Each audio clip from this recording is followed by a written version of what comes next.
Hey y'all, thank you so much for your patience tapping in. We're just waiting for everybody to come on. We just needed to make sure everything was good. As y'all see, we have a good amount of us here today.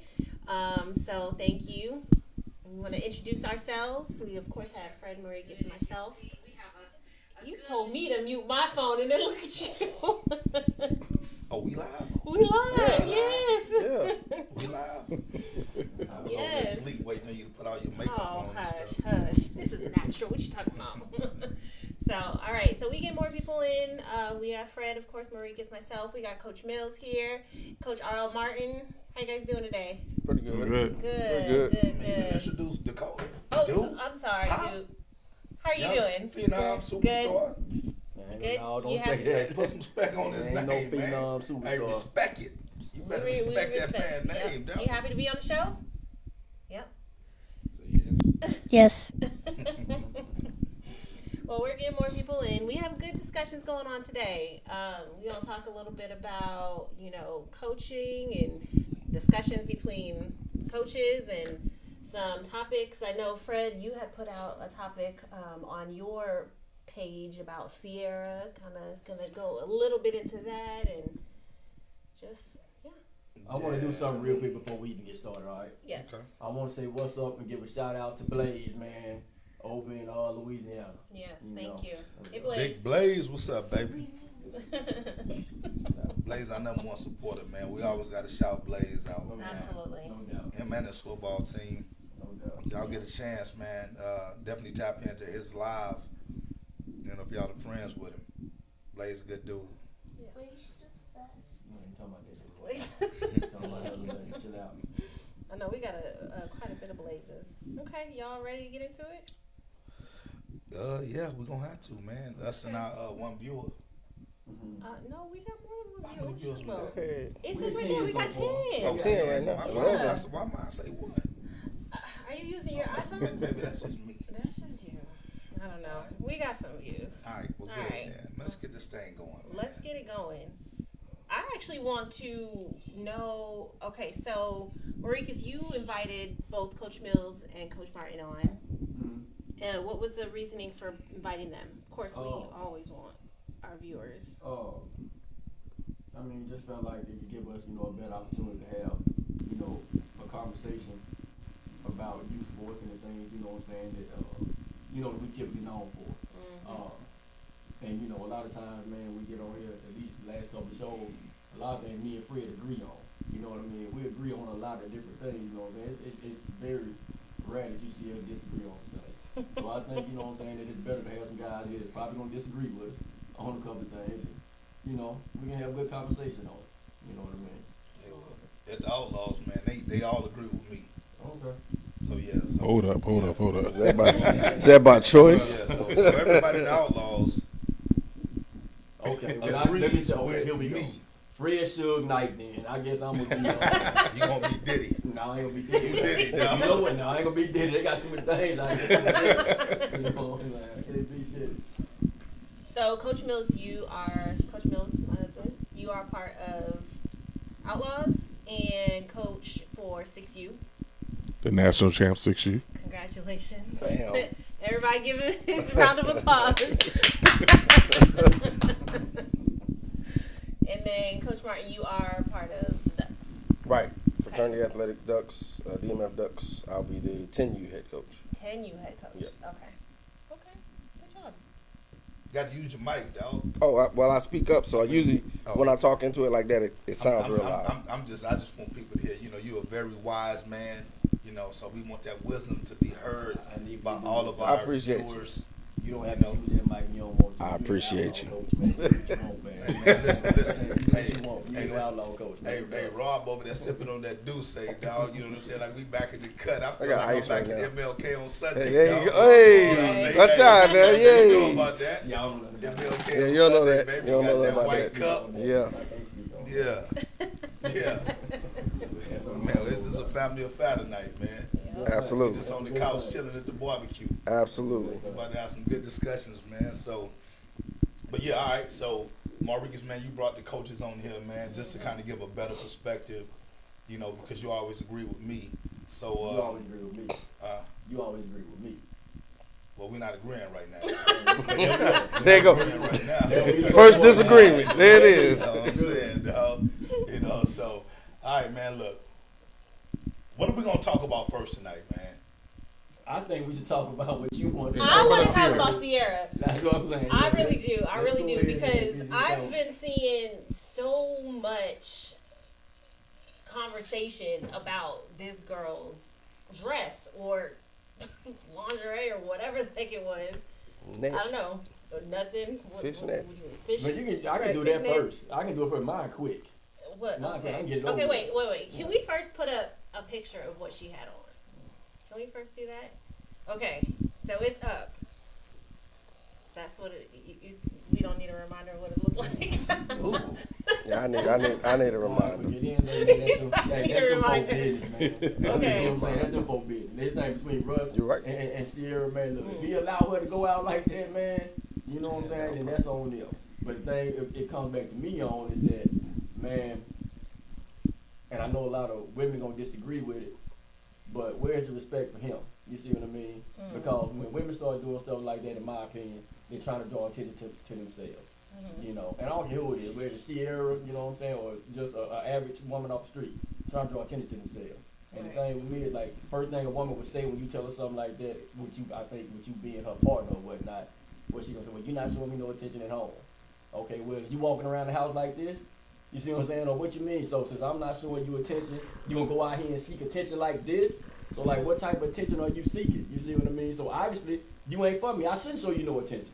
I shouldn't, because look what you're doing trying to get the attention out here. So you think that her wearing that was because she's trying to catch somebody else's attention? I can't say that. I'm just saying. Okay, yes, I can say that. Like, I don't know if I don't know what. Go over there. Go there, son. I don't know if she's necessarily trying to catch another man. I mean, because Russ did sign for what, $250 million. Hey, Russ is perfect. So I don't think she does. Yeah, so I don't think she's trying to find another that's man. what she paid But for. a lot of women seek okay, I can't say just women. Men, women, people in general. They seek attention to fill a void for what they have in their own mind or whatever, I guess. They own.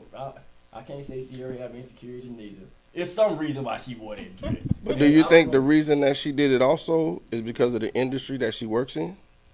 That's very much possible too. Right? Because she's in the music industry. What are they dressing up as, you know, trying to catch eyes so everybody turns to their music. So, I mean, that's the way I see it, is that she's going to do that. So, yeah, right. But for business reasons. Attention, but for business purposes. Right, for business purposes. But at the same time, I just don't know if I could allow. I can't say allow, but I wouldn't want another man. Allow. Allow, I wouldn't want Allow. another man to see my woman's body like that. You see what I mean? Right. But won't they see at the beach like that?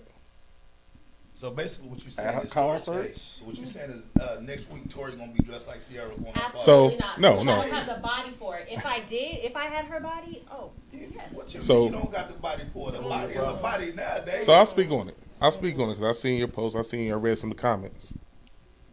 First, when I seen my wife, it wasn't her. What was in her mind, what she thought that I fell for. It was what she looked like. Damn. You know what I'm saying? That's honest. How When long you have been married? We've been married 17 years. 17 years. Yeah. But it wasn't her mind. I ain't know her mind. I ain't talked to her. So When you I saw her, that's why I felt her Right. looks. Right. I felt her looks. Just like when you bought that car, you looking at the outside of that car. I did The all car. my research on my car before I bought All it. right. I knew the So- resale. I knew everything on that joke. Well, this ain't got no sales price. It's off the market. Good. But what I'm saying is, you gonna see that at the beach. Real talk. What she wearing at the beach.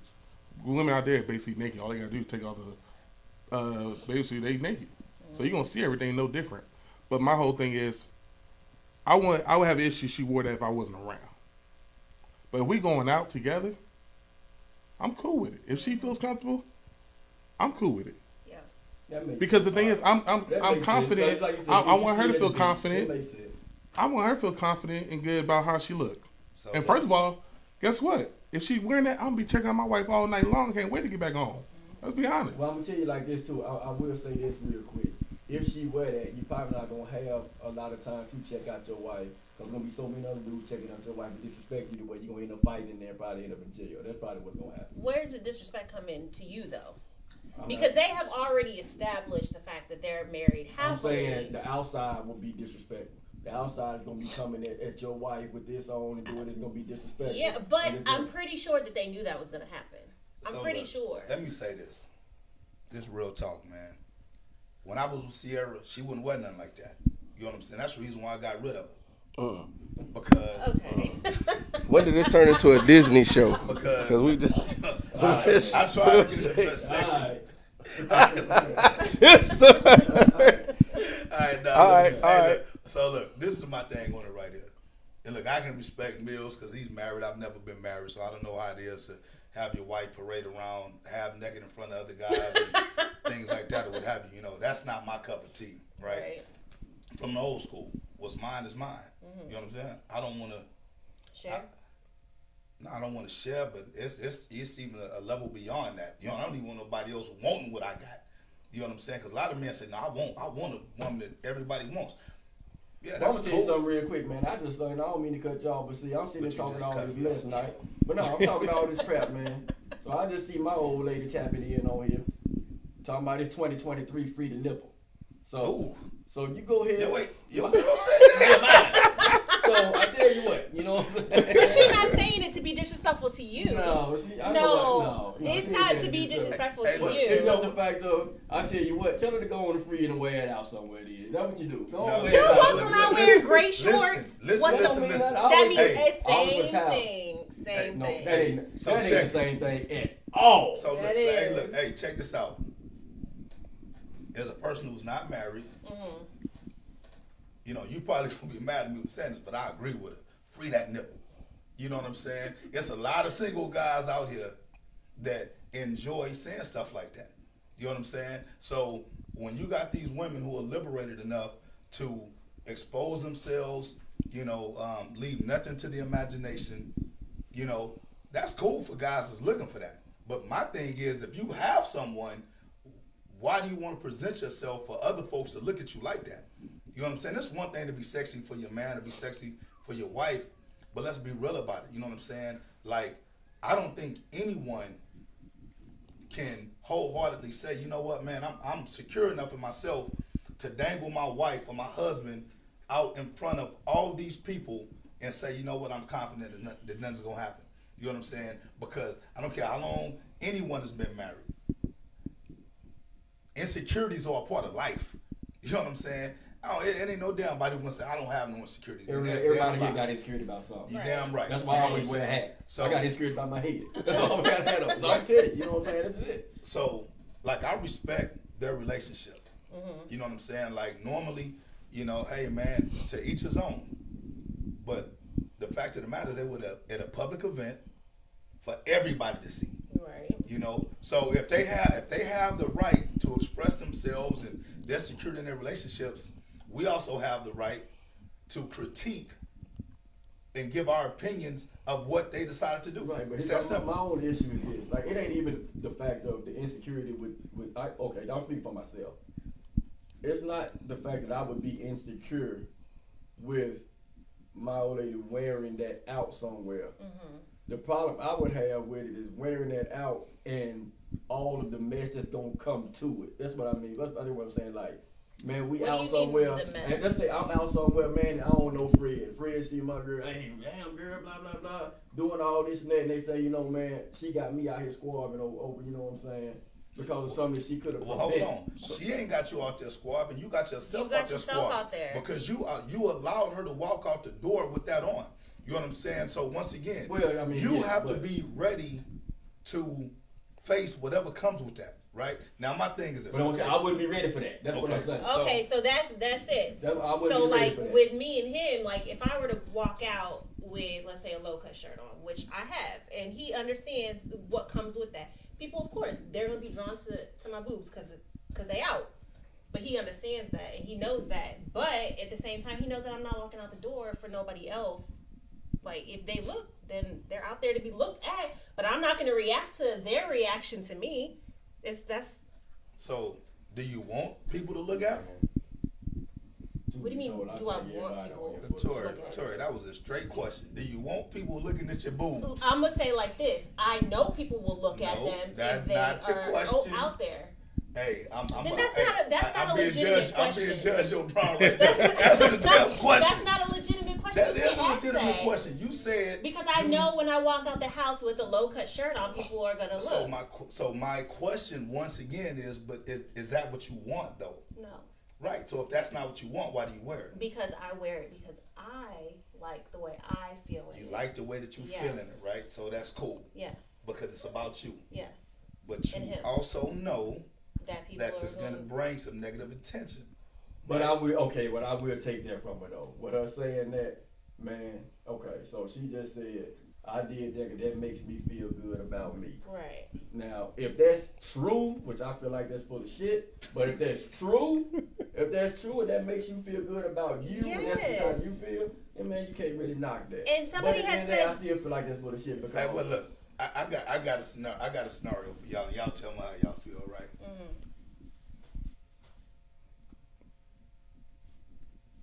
How y'all feel about dudes sagging their pants? I can't say never liked it. You don't like it, right? They do Never the liked same thing Ciara did, showing their ass. Never liked Out it. in public, ass showing. That's different. How is it different? That's Because it's different. not sexy. You know what I'm saying? We condemn folks for dressing inappropriately. You know what I'm saying? So inappropriate dress is inappropriate dress. It don't matter if it's a damn celebrity, because see, the issue that I really have is this. People give celebrities a pass. Oh, she a celebrity. You know, she probably making millions of money, millions of dollars for wearing this or wearing that. And my thing is this: if the shit is inappropriate, it's inappropriate. If So- you're gonna hold on, Brian. If you're gonna condemn a young African American male or a young Hispanic male for being out in public with his pants off his ass, you know what I'm saying? And you say, man, that's inappropriate. That's a bad example to set for others. How can you condone the fact that a celebrity does it, whether it's sexy or not? And that's a great point. But my question is, for that event, how do you say it was inappropriate? She's not the first one. Like, if you go back and look at one of these girls I follow on Facebook I went to school with, she posts pictures of years and years of females wearing stuff like You that. saying it depends on where you So, go. No, right. What- So what- how can we say it's inappropriate for that Listen, event? I ain't never She ain't the met- first one. I've never met your mom before, right? But I'm pretty sure your mom done told you the same shit my mom told me. If your friend jump off a bridge, you gonna do it? No. Right. Did that make it right because somebody else do it?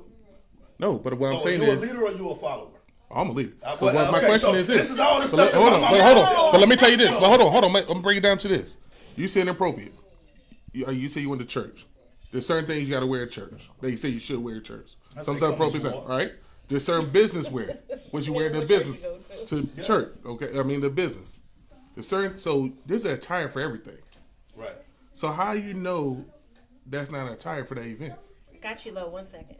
No, I'm gonna tell you what When you it's- say- like I you talking said- about- Don't know. I was just getting ready to say Yeah, what I was you gonna said. say we got a lot of people kind of chiming in, so we want to make Yeah, sure let's we get What to Don some- Don Touch said on make a lot of some of sense. them. What he Hold said on, make a lot hold on. I of didn't get a sense. chance to He read. said, peep this, I want my wife to be 100% comfortable and confident in herself, but peep this, it don't matter if they got on something sexy or if they have on joggers, niggas will still try and holler. That's true. facts. That Right, facts. right. That So, is true. so let me let me address that comment with Lo. He's right. Yeah. He's 100% right. So the thing is, so why does it take somebody being half naked to feel comfortable or feel sexy? If people are gonna look anyway, you know what I'm saying? If they're gonna give you those compliments anyway, why do you reduce yourself Who's to saying being half that naked? she's reducing? That's not reducing herself. That's not reducing ourselves as women. That's just something that we want to wear. That doesn't make me less of a Okay. person So, or less respectful of Listen, myself. I think I'm probably the. Well, I don't know. I don't know if you're older than me or not. All right, so I don't want to Oh, I'm disrespect not. you by saying. No, I'm talking Oh. about. I don't want to disrespect you by saying I'm the oldest person up here, but I'm old enough to have been around to where when women, at one point in time, fought because they didn't want to be sexualized. They wanted people to respect them for their minds, right? You know what I'm saying? So are you Not- taking it back to 1965 I'm, or are we I'm, I'm, 2022? We ain't that old. I'm taking it back to what society is right now, because now, you know, it seems like, you know, when we look at the women's rights movements, you know, when women wanted to be viewed as equals because of their minds, not because of their bodies. Dolores Tucker used them. So yeah, man. Look, you go back to the '80s when 2 Live Crew came out with them girls with that Nasty They Wanna Be and had the album cover. Man, that like was the most. And I was a little kid like him probably. Man, that's probably the most controversial stuff, man, that was going on back in the time because women was out wearing bathing suits. And they was just wearing bathing suits and popping and dancing and stuff like that. And man, women then was putting the blame on the men. Right. They were putting the blame on the men, man. Luke and all the rappers was doing that, and the more what word I'm looking for? They was what word I'm looking for? What word am I looking for, Fred? What they was doing? What they were doing to women? They was sexualizing. They was sexualizing women. They was exploiting. They was exploiting them at the time. That's what was being said. Now, the thing that get me is that all that stuff was going. I know times change, and man, there's a lot of stuff that women do nowadays, man, that I'm completely in support of. You know what I mean? I like that there's more female rappers now. I like there's more females that do, you know what I'm saying, a lot of things that men have been accustomed to doing. But you can't blame that on the men no more. You see what I'm saying? Right. Like they used to blame all of that stuff on the men back then. So Men it would be doing wrong if she were to wear that out and then come back and be like, oh, well, this person said this and this about me and was disrespecting me. No, girl, you can't say that because you put yourself out there to be talked about. That's different. But she is wearing this because she wanted to. Her husband gave her the approval. He was standing right next to her. He saw her before she even left up. That boy looked miserable. No, he didn't. One picture I saw, that dude y'all looked like. got that one picture. One picture. And then so They got plenty of people around them, but they got plenty of people that were told them. Hey, let me get a shout out to Racer Real in South Philly Reek, man. Those are 2 comedians. These guys are dope. They on they tapped in with us right now, man. If Shout you out, guys Ray. ever get a chance to go look at their material and content, man, they will have you rolling. These guys are funny. Hopefully, maybe we get one of these guys. Ray is Yeah, Ray is a fool. Hey, Ray is a fool. Quit talking about me crying, dude. What the hell you talking about, nigga? That nigga got old. Every post you put up, you talking about don't cry. Nigga, I don't cry. Cry for what? Shit. What the hell Roy talking about, man? we got a lot of. All right, so hold on. Let me see. So Melody she worked hard for her body. Her body, yeah. Regardless on how she got it, LOL. But a man should be confident enough to know that my woman, she ain't going nowhere. Let her be confident and sexy in her own skin. So listen. South Philly Reese said the same thing. So listen. And I'm cool with that. All right? I'm cool with that. But once again, I think I'm seasoned enough to know That's it, seasoned. I'm seasoned enough to know that that's not really how people feel. Because when they get their ass home and it's them behind closed doors, and now all of a sudden that's when the issues become. You sure was looking what you talking about? You know, I seen how you was looking at that dude when he was peeping you out. But what did he say to you? Well, let me say something on that. Go ahead. Because I'm gonna steer it a different direction. I'm gonna play devil's advocate because I said before the industry that Ciara is in, right? Now Russell knew before they left the house. This is what she looked on. She tried this on or whatever. Now, Fred, you're Russell Wilson, and you at the crib. Y'all in the bedroom or y'all in the closet, and she's trying this on, so you know she's walking out. Right. But also, she may be getting a $500,000 check to wear this designer's clothes. Okay. Yeah. So how does that factor into it? So let me answer that. You're right. For one, I'm the type of person, there's certain things money can't buy. You know what I'm saying? And I'm being real with you. I'm being real with you. You can call it old school or whatever, you know what I'm saying? Because money can't buy dignity. You know what I'm saying? Money can't buy respect. I know a lot of folks nowadays think that it can. You know what I'm saying? But that outfit, I bet it got a whole bunch of album sales. From what I understand, it cost them $10 million. Right. Because they said something with Russell Wilson being in some type of prestigious group, they felt that the outfit was unbecoming and they pulled the sponsorship from it. So now whatever she made on it, and this is all alleged. I don't know if it's true or not. I just read a post where it said that. So it could be completely inaccurate. But if it is accurate, whatever I know she ain't getting no damn $10 million to do it. Ciara's brand power is not that big. You know Okay, what I'm saying? now exactly where you're at right now. Her brand power was not that big. But what are we doing on this show right now? And what are they doing all over the country? She is the hot topic. She is trending. Hey, So what is that going to bring to her? Off subject though with this funny. Don Lowe told me, he said somebody tell RL I'm on his ass in the fall. I got you, D. I got you. Now, matter of fact, I'll see you at the tournament in a couple weeks. That's funny. Man, we kind of live right now. What we need to do? Somebody, Lakeisha said, y'all make it seem like they're poor. Money doesn't mean disrespect is allowed. That's exactly true. Right. That's true. Now, that's Russell's job. Yeah. Don't let him disrespect him. Exactly. No. And you know what, man? I've been listening to Rob and whatnot, and even listening to Fred, man. Everybody got their own opinion on it, man. You right and you right. You know what I'm saying? Like, it's just difference of opinions of people. Right, You know what I'm saying? right. Like, the way you are, man, you know, it's a respect thing, it's a dignity part of it. Money don't, you know what I'm saying? But then some people, man, like, maybe she feel like, man, like, this dignifies her or you know what I mean? And they getting paid for it. So, like, it's a difference of opinion. I'm not knocking them at all. Yeah. Honestly, I can give a damn about, you know, what their lifestyle is or whatnot. You know what I'm saying?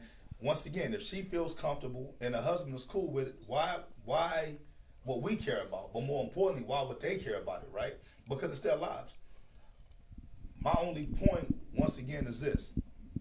As somebody who's out here as an advocate for kids, you know, especially, you know, when I'm trying to teach my young athletes to respect young women, right? So when that's the kind of stuff, I got teenage nieces, you know. So when my teenage nieces see that, and they say, "Well, damn, I want to dress like Ciara." No, you don't. No, you ain't.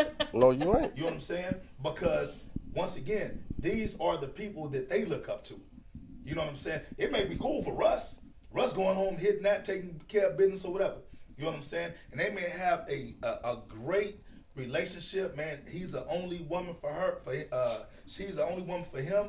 He's the only man for her, right? But for us, the average folk, right? Because I think, and I wish I could have pulled up some posts. Because somebody, when I put my post up, it was a barrage of comments, man, and they were all diverse. One of the people put on there, you know, like, you know, everybody's attack. This is all about Russ. They're attacking Russ. They're attacking his masculinity because everybody think Russ is a simp. You know what I'm saying? And to me, it ain't got nothing to do with that. Because they said it happened to Gucci. Gucci let his woman go out the door like that or whatever and stuff. Well, I think, this is my opinion, I think Gucci will be a simp too. You know what I'm saying?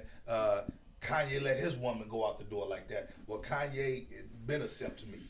If you ask me, that's just my opinion, right? You know what I'm saying? So, once again, it's just my opinion. You know what I'm saying? It's not right, it's not wrong. I'm not right in saying that I wouldn't do that. You know what I'm saying? For them. It's just my opinion. Yeah. You know what I mean? Yeah. And like I said, I see both sides of it. You know, I can kind of feel both sides of it. Now, the one thing you just did say, that kind of brought me back to it, and we can end this topic y'all want. But when you said your nieces or whatever, may, you know, say I want to dress like Ciara. See, that is part of the problem too, is the influence that these celebrities have too. Just like the influence of the way these dudes are dressing now, the way she dressed. It ain't just on the female. It's on celebrities in general of the way they dress. And so, like, I do feel like people put too much stock in influencers, if you will, in celebrities. Like, yes, they're celebrities. Yes, like them going out and let's just say stealing a car is not a good look. But you also gotta have, you know, your kids.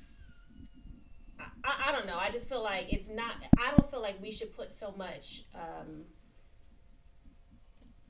I don't know. I guess we shouldn't rely so much on these celebrities to parent your kids. but no, I'm listening to what I'm saying at all. Either what I'm saying is, man, your kids ain't with you 24/7 for one. True. That's one thing. True. Second thing is this, man.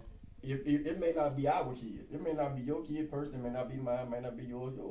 But man, it's still some kid out there being influenced by some of these things these celebrities are doing. You know Well, look, what I mean? all I'm gonna say is this: next practice, Tori, you need No. to have that Ciara outfit on. And Mills, you better not say a damn thing about it. You know what I'm saying? Practice. That's not the time nor the They ain't place. right. That's not the time. Okay, hold on. And the Outlaw Well, Banquet is coming up. You know what I'm saying? So, Outlaw Banquet, you need to be wearing what Ciara was wearing. That's not the time nor the What place. you mean? I will You not just get said paid it was enough cool. to wear that. Your husband just said he was cool with That's it. a kids and Y'all family remember event. Y'all That's a ridiculous. kids and families event. I wouldn't hear that, man. Y'all hear me. That's a kids and family They tripping event. now. No, you said Hey, it to you the know what? Grammys. Hey. You Now, said hey, it hold to on. the Grammys. Hold on. If we do an outlaw adults banquet, Oh Hey, It's listen, on. Hey, vibe Thursday night. no. it's on. Yeah, Bring that to Bob on It's Thursday on. night, dog. That's all. We right? I don't have a Ciara body, so Bob. I'm not finna put myself in that. Nope. Hey, Mill's gonna be out there looking like Royal Rumble out there, man, throwing people around. I'm be cool. Hey, but I do like Sassy comment, free the nipple, man. I'm finna get a shirt to put free the nipple. See, there you go. Free the nipple. There's plenty of free the nipples at Walmart. That's every good. time That's I good go in there, content. dog. That's a good subject. Thank you. Good Don't subject. see. Don't, we get that little. Good We on the subject. same page. He said Charles Barkley said it best. Just because I can dunk a basketball doesn't mean I'm a role model for your child. Now he a role model. That's your responsibility Hey, as a look, Lo, parent, not listen. somebody they never met. Listen, look, Lo's a youngster, right? So Lo doesn't understand the influence he has. Right. Charles Barkley is a role model, whether he want to be one or not. He just happened to be a bad role model. Right. You know what I'm saying? Now you can choose whether you be a good role model or a bad role model, but your ass is a role model. You know what I'm saying? The moment you step in a public light, whether you choose to be a role model or not, you know what I'm saying? That's something that you take on when you take those millions of dollars. And it's not just for the players on his team. There you go. There's a team sitting in the background. There's a team across the field that's also looking at how you carry yourself. Right. So you got to own that. Whether you're a good role model or a bad role model. I'm doing some educating up in here today. You never been a role model. You are really showing your age today. That's right. You are showing your age. Showing that wisdom, baby. God. That wisdom. Okay. That wisdom, man. All right. Well, let your wisdom take us Reverend to the next topic, sir. Reverend Fred. Deacon Reverend Dr. Doug. Dr. Reverend Frederick Douglass. Oh, man. All right, what else we got next, man? Let's see. Okay. Are you Like just says what's that going on? awkward pause. I know, right? No. Huh? What's going on? Like he just woke up from a nap. Oh, Huh? no, man. Huh? I mean, That nothing, was just, you that know, was a good subject. I was going, Yeah. I don't know how we could just jump off from Ciara and jump straight into, you know what I'm saying? Need a transition football somewhere in stuff. there. Hey, look, you know, I was hoping you had listen, something you wanted to give listen. everybody. No, that was Hey, it. I got a great transition for that. What's that? All right. So from now on, at all these youth games, No. I'm going to say it right now. hey, No. hey, All right, listen, see where your mind. Team No. moms. See, Team exactly. Mom, the new No. Team Mom outfit is a Ciara outfit. You got to show up to the game. Or that old J-Lo outfit that she wore, the green one. Yeah. I ain't got no You can problem do with that one either. Hey, You are taking it way. y'all said y'all was cool with it. You can't do that. That's Y'all not said a- y'all that's not a was good cool. look for Y'all said DMF. it's acceptable. Just like they said, if it was Hold an on, adult hold on. Thursday There's a nights time at and place. 5, Hold on. There's a time and place Yeah. for It's a everything. good look for Ciara, but not a good look for us. I got you. it's That it's definitely got There's it. a it's time the and place for location. everything. It's a Yeah, good yeah. look for Gucci. Time and location. There's a time and place for Time and everything. place. Vibe. You already Okay, put so what about you already y'all put the coaches? plug. What about y'all coaches? I didn't see Russell out there wearing no butt out. Not Russell, but the men out there. Okay, well, yeah, exactly what Tori is saying now. That goes up, and I hate it, but coaches sagging their jeans, sagging their shorts and stuff. Hey, I'm cool with sagging now. Ciara sag all the time. Sierra sag all the time. She showing her ass, dog. She freed the nipple. She free. What Sam say? Hey, when I guess when I froze up, Sam said I was probably texting about that comment that my old lady had made. Hey, Maurice, said, hold on, I gotta go. I gotta get a restroom break real quick. That was funny. But no, man. Dongo asked, what are y'all trying to accomplish in the fall? Who? Because I'm on y'all head.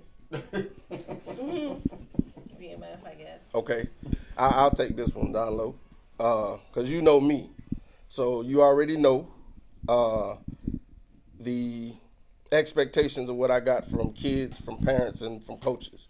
That's exactly the way we do our 7-on-7 events is exactly the way DMF will run. We will be drama free. That's the easiest thing I can say. Okay, hold on. We will I try- gotta put Rob I will. on now. I will say I am We going can't to never do say my that. very best to keep it drama free. We can't get no There's fault. I going- was like, You here in don't San know. Antonio. There's go. You know, yeah. I understand. I've been here all my life. I know what the drama is. I've seen it, but we're going to try to curb that as much as possible to make it more about the kids. That's the way we want it. It's going to be about these kids, and our motto is we want these kids, when they step on a football field, we're coaching them to be ready to play in middle school. My goal is when they step out of middle school practice, coach asks you a question, our players will be like, yep, I already know. That's what we want to coach. I'm not coaching 5-year-olds, 6-year-olds, 7-year-olds to play at 8 years. No, we're coaching them the same techniques that they're going to learn so that they can be successful by the time they get to middle school. That's where we at The down whole low. thing, man, like I said, I guess what the question is like, okay, so what are we trying to accomplish this fall? I mean, honestly, man, I know what a lot of people want to hear you say. You know what I'm saying? Man, we trying to win championship. We Yeah. trying to do this. Yeah. Man, the thing is, like I said, man, I've been around this a long time, man. You know what I'm saying? And man, I'm just trying to develop. You know what I'm saying? That's pretty much it. That's my whole thing, man, is developing this year. You know what I'm saying? Development. We're gonna be a first year organization. Man, it's almost unrealistic for me to jump in here and start saying, man, we're gonna win championships this year. That's I can't get that's unreal. There's no reason for me to say that because we're a first year organization. We don't know what's gonna happen. But we are gonna do our best to develop, man. We're gonna try to do our best to compete. You know what I mean? And you know. But do not think that the Ducks going to duck that smoke, Lo. No, we ain't running from nothing. We ain't ducking that. Damn sure ain't running from these two dudes here. Not at all. Not at all. Let me see if I can find. You know, a cliche. notice he sit back. He sat back and adjusted the glasses on that. Hey, Yeah. I'm gonna see if I can find a cliche to put on there with my goals are. Let me see. We just want to have fun. That's a good cliche, I think. Dolo said this Yeah. youth football Whatever. game is on the free. Look, hey, hey, man, look, seriously, man, we can't say we're not gonna have drama. I'm just messing with y'all, man. Look, real stuff. The goals that we all have are pretty much universal. Right. Absolutely. You know what I'm saying? So, Lo, to answer your question, our goals is probably the same goals that you got. Pretty You know what I'm much. saying? You know, the question is, are y'all willing to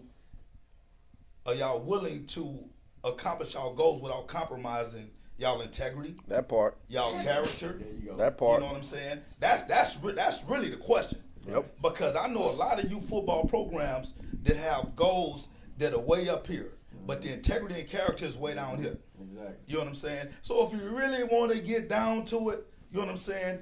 Ask yourself, as an organizational president, as an organizational leader, you know what I'm saying? How are you going to accomplish your goals? Don't ask what the goals are. How are you going to accomplish those goals? You know, are you gonna be a leader, a positive role model, or are you gonna embrace that Charles Barkley philosophy and just say, hey man, I just want to win. I ain't no goddamn role model. You know what I'm saying?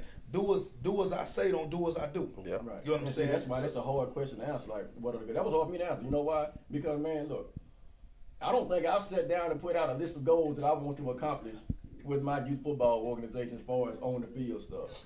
But the only thing that I've kind of had in me, hey man, you know what? Starting freshman, I want to make sure we do everything the right way. You know what I'm saying? I want to do everything the right way, like you said, with integrity. Man, do everything the right way. And I know that's hard. Everything, you know, it's gonna be hard to do it. You know what I'm saying? Cause you can get caught up. Like I Yep. tell you right now, man. Look, Yep. I came in with a completely different mindset when I first started. I got caught up in the competition of it immediately. Right. You know what I mean? So with that So- being said, with you winning and how you were previously owning your organization, how is it going to be for you coming back? Let's just say you don't win any of your games. Okay, I've done that.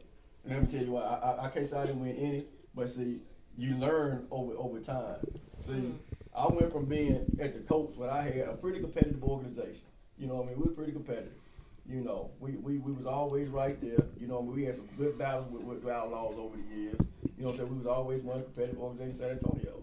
I went over to the Outlaws, okay, won state championships, won national championships. You know what I'm saying? You know, had a good time.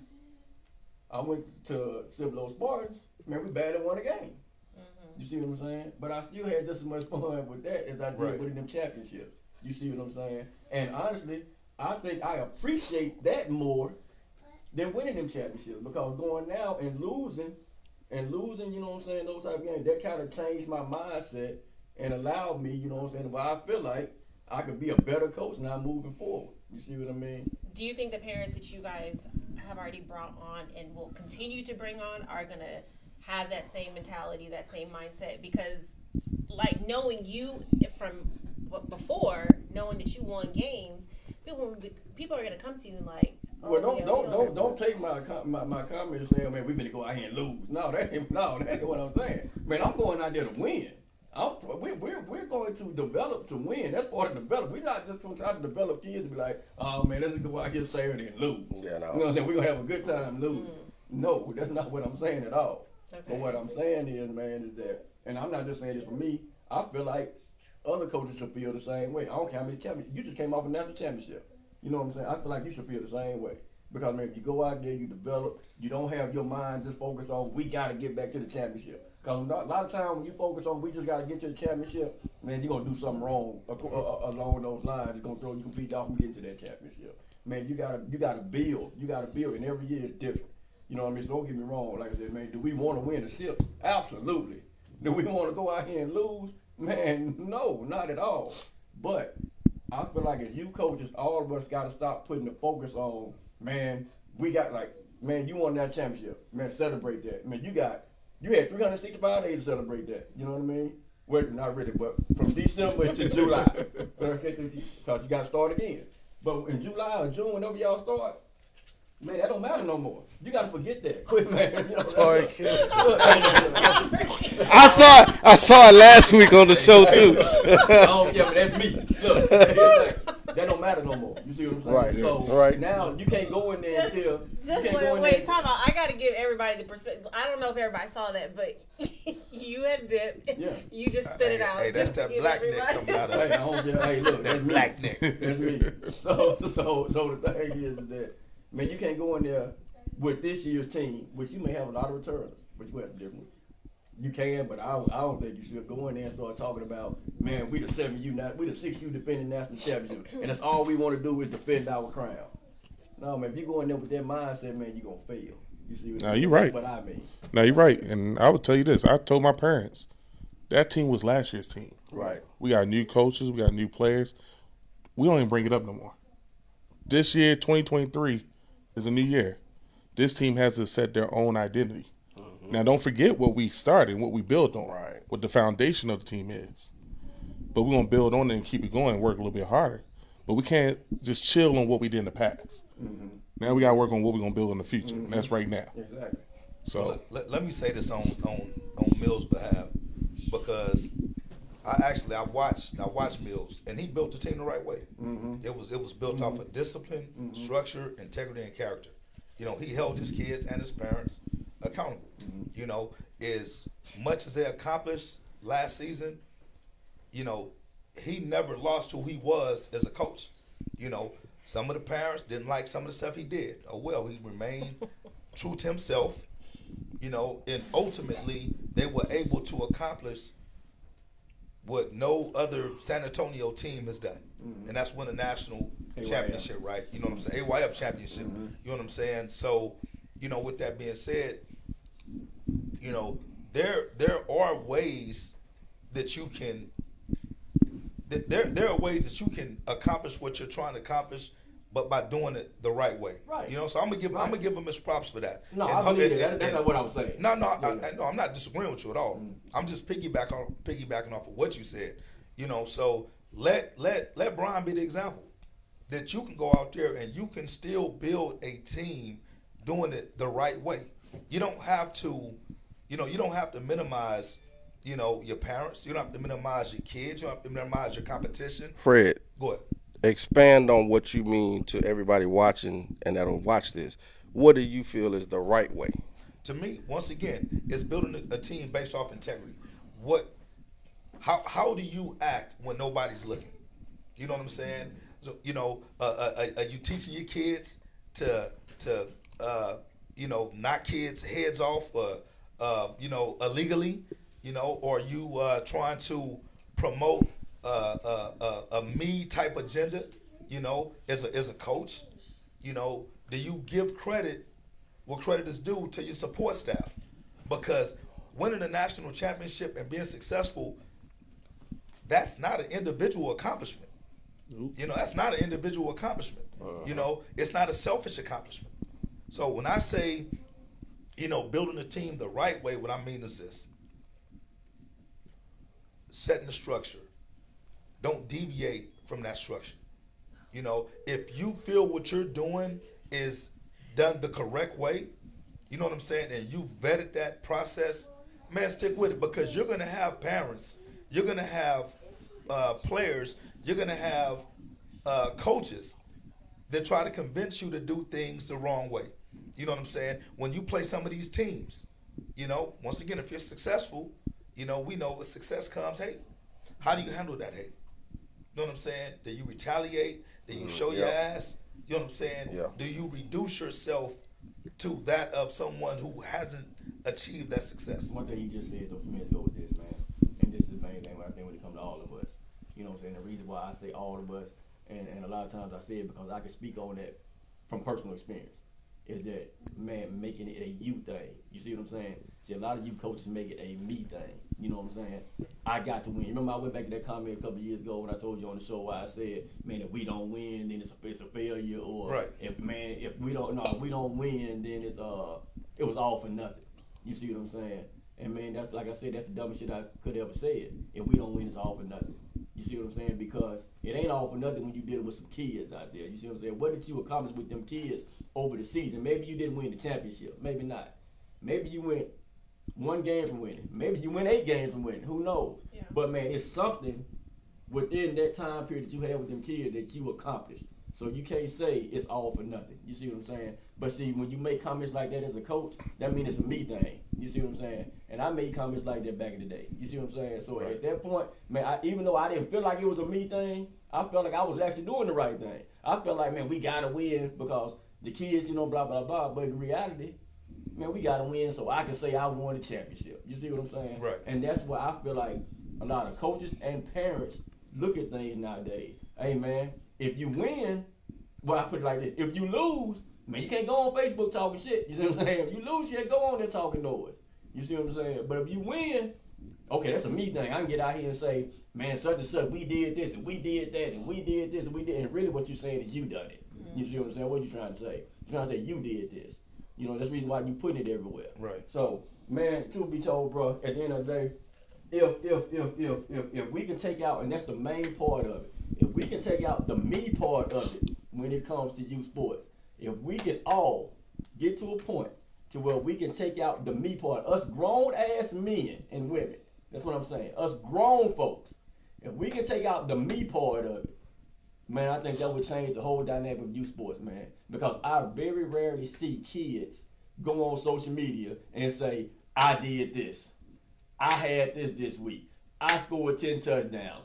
I did this. Couldn't nobody stop me. Man, you don't never see no kid doing that. You will see the parent putting that out there. But you never see a kid going on there. And kids got social media accounts. Right. Don't get me, they got them. Mm-hmm. But you don't see kids going on there saying what they did. If you, most of the time, and it's just crazy, man, that it's like this. A lot of times you will see kids post, they talking about their team. Their teammates. They're talking about their team. You see kids, I used to see high school kids now.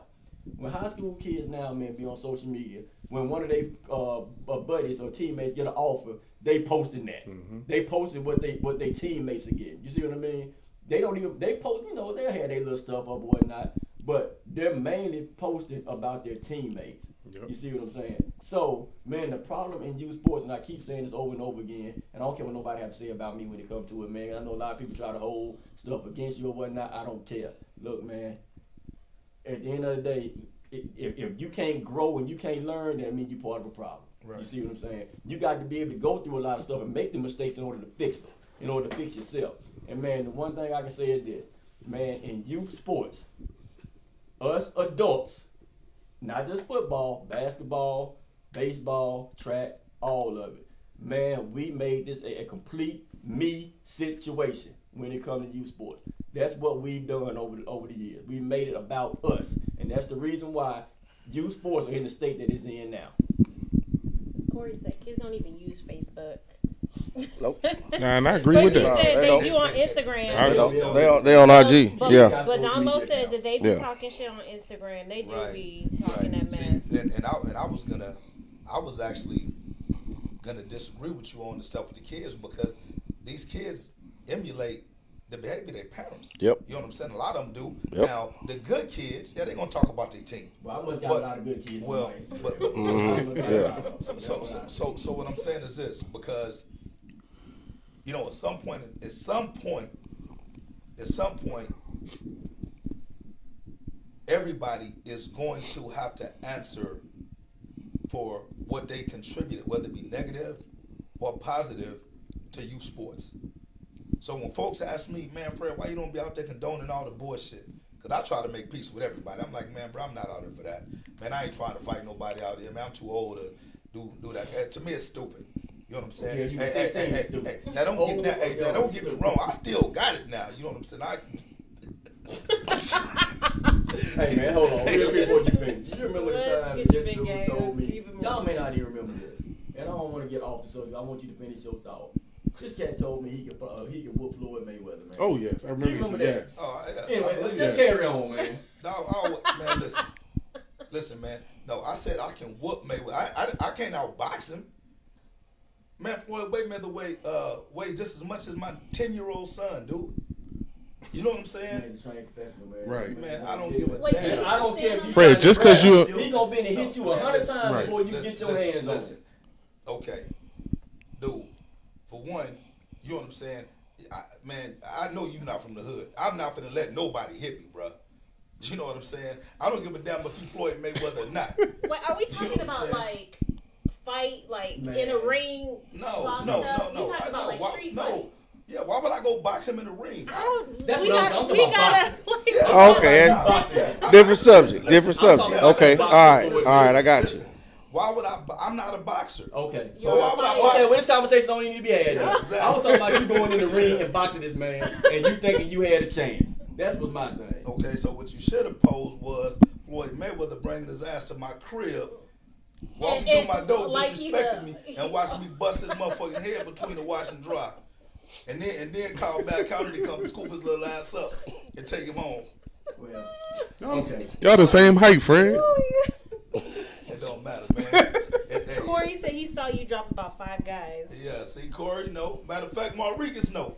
Man, that was about- Maurice was out there when that was I about started 10 years doing ago. things. what's Yeah, that? it don't matter. Oh, About 10 years I ago. remember that. About 5 dudes. I remember that. That's why I said- But see, no, we don't even talk. We ain't gonna talk. Yeah, no, we ain't. let's not talk about it. All right, look, Yeah. You already know. That's what we're trying to get away Go from. back to your thought. That's Go what back to I'm your saying. thought. So back to the serious nature of it, right? Yeah. All right. So with a lot of these kids, man, like, you know, they kids. For one, they're not gonna show us as adults how they really behave. Y'all done walked in on y'all that's kids true. cussing before. That's very Y'all done true. walked in on y'all kids doing Yes. stuff that they shouldn't do before. Right. You know what I'm saying? And it's the same way with these youth athletes. You know what I'm saying? When everybody always say this, man, the parents about there tripping, and after the game, what you see? All the kids over there playing with each other. Yeah, that's a beautiful sight to Yep. see, right? Until you get close up on that, and you start hearing, you know, but Yep, the messages they be talking. you like, goddamn, they having a good time, but at the same time, They it's still still talking competitive. They shit. still talking, they trash or whatever and stuff, right? So my thing once again is this, and I just go back to it. I don't want to continue to talk about what the problems are, because we all know what the problems are. You know, it's a few bad apples out there that are spoiling the bunch. Yep. So when you have strong leadership that says, listen, man, I don't give a damn how great of a coach you are, but I'm not going to tolerate the stupidity. You come out here on my sideline with your pants sagging, and like all the pants sagging, like, I was just playing around with that, man. That's horrible. Yeah. That's very inappropriate. I don't condone that, whether it be to a teenager, an adult, whoever, man. That shit is for suckers. You know what I'm saying? Pull your goddamn pants up. You know what I'm saying? If you are going to portray an image of positivity to kids, to even other adults, you know what I'm saying? Because even as an adult, you can inspire another adult. You know what I'm saying? Just by doing things the right way, right? Right. At some point in time, we have to take ownership of the responsibility, the power that we have. Like I said, Outlaws is Outlaws perfect, man, by no means. You know what I'm saying? But I'm going to definitely lead by example. You know what I'm saying? I'm not going to be out there fight nobody. You know, man, unless you put your hands on me or put your hands on one of my kids or something like that, you ain't got to worry about nothing for me, man. I can take all the trash talk. You know what I'm saying? It doesn't bother me. My question that I always ask is this, man, what are you talking trash to me for, bro? I'm not going to talk no trash back to you. You know what I'm saying? It doesn't bother me. You know what I'm saying? So, you know, the more you go along with it, you know, eventually start to condone it. Because if you're an organizational leader that allows your parents, your coaches, your players, your staff, your volunteers to dictate how you move because you want to win. Well, I can't lose this coach because that coach, man, he's a national champion. You know, as much as I respect Brian and what he's accomplished, you know what I'm saying? Brian still knows that don't give him a pass to go out there and act the ass. You know what I'm saying? Brian will be the first and last guy to win a national championship and be dismissed if he came with the tomfoolery, because that's not something that the Outlaws condones. Period. And see, a lot of these young cats, man, I think they taking me the wrong way. And see, I look at the comments, I look at these young cats say, look, man, everybody doing them trying to tell y'all something that's gonna help you. Because, man, we done been young too. Man, reason why I said, man, at one point we was one of them coaches out there where I was one out there running my mouth. Out there running around acting stupid, man, and just made it a me thing and trying to win at all costs and just doing different things like that, man. And what they ended up doing is hurting my program. You see, I ain't got no coach no more. You see that, right? Because, man, everything just kind of started going in a bad direction because, like I said, and I will say this, and it may sound, I can't say it was all me, but, you know what I'm saying? I contributed to it, and I was the leader. Right. So at the end of the day, if I'm contributing to it, that pretty much anybody can say, could argue, man, that's all you, because you were the leader. You see what I'm saying? But, man, we done been there, and we've done all this crazy stuff, man, been out there acting the ass and just, you know, having my kids celebrate and doing it. Like, they can have fun with it, but disrespectful celebrations.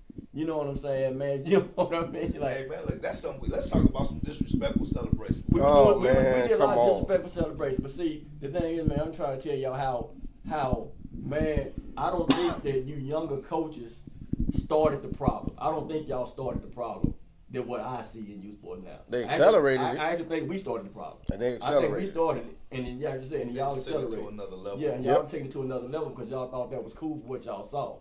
And, man, once you get older, you'll start to see, man, you know what, you really was doing them kids an injustice, man. You really wasn't doing what you should have been doing with those particular kids, man. You see what I'm saying? Because, like, within my program, man, like, I can tell you, man, over the years, I got kids that went on and done extremely well, man. I got kids that went on doing well in college, doing this. Man, I also got some kids that's in prison. You see what I'm saying? So, man, what if the ones that kind of fell off was pretty much trying to watch everything?